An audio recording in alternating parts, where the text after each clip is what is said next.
Hello, we're here at Shoe Healer in Doncaster, on the High Street in Doncaster, while Doncaster's still got a high street.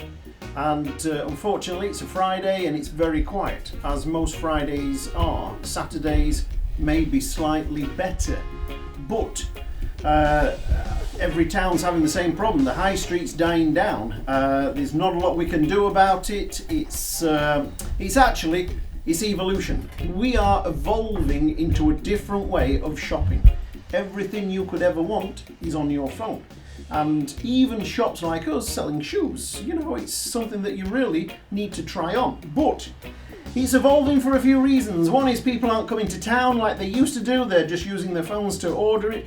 The other is the manufacturers. And this is not just the manufacturers of my shoes, it's the manufacturers of everything. Everything you want to buy.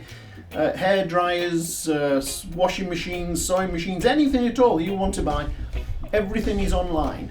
And when the retailer, which is me, when we go and buy a product, let me show you my whiteboard here.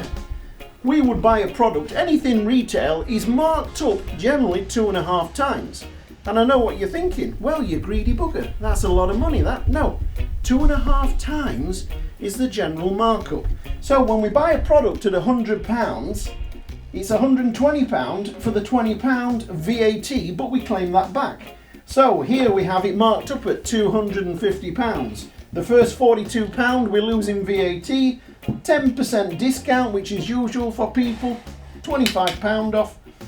Polish brushes and a little bit of carriage, a bit of extras. By the time we deduct the £100 off that we paid for the shoes, we've got £70. £70 that we've made out of a £250 sale. Sorry, 225, because we gave a bit of discount. So this is how it works. We end up roughly with £70. Where does that £70 go? Well, here we have the £70. Deductions, wages, rent, rates, electric, gas.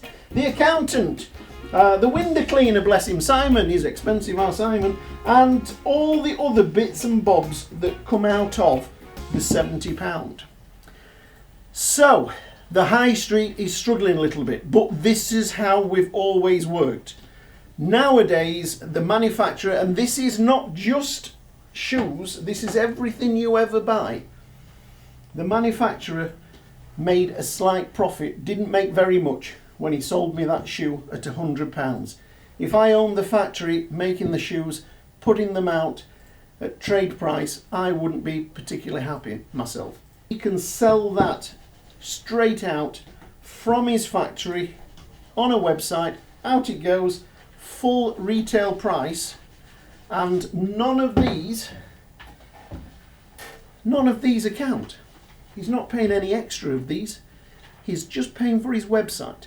The chap that would send it to me from the warehouse now sends it direct to you. And still, the manufacturers are struggling. It's a tough world. It really is. I don't blame them for doing this. This is just how we're evolving. But this is one of the reasons why we're losing the high street. It's going to be that we've nothing to sell, nothing to offer. We can't compete against the manufacturers. Mr. Zanussi with his washing machines doesn't want to sell one into trade. He wants to sell it retail, directly to you. So this is everything. The first time we saw this was Mr. Dyson with his hair dryers and such. Buy direct was the advert. Bugger the high street. That's what I heard him say. Bugger the high street. Bugger everybody on the high street. Buy direct. Well, that's the way the world's going, and it's making it extremely difficult for retailers like us. But we can't fight it. We keep getting people in from the council. Come and have a meeting with us. Come and join us, and we'll all talk about this problem that we have of the high street. There's nothing you can do. We are evolving into a different way of shopping, a different way for retailers to do their business. There's nothing we can do to stop it. The high street will die off. I think we'll have maybe 15 or 20 years and then it'll come back again. People will get sick of buying online and they'll want stores. When the council come in and they say, let's go and have a meeting, let's discuss what we're going to do, what shall we do? Let's populate the town centre. Let's take all these shops that are now becoming empty and let's turn them into residential. Shops don't make good flats. Don't get good tenants.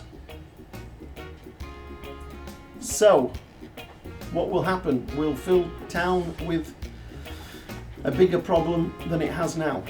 Just my thoughts. I don't know what's going to happen with the town centres, but we'll see. We'll see.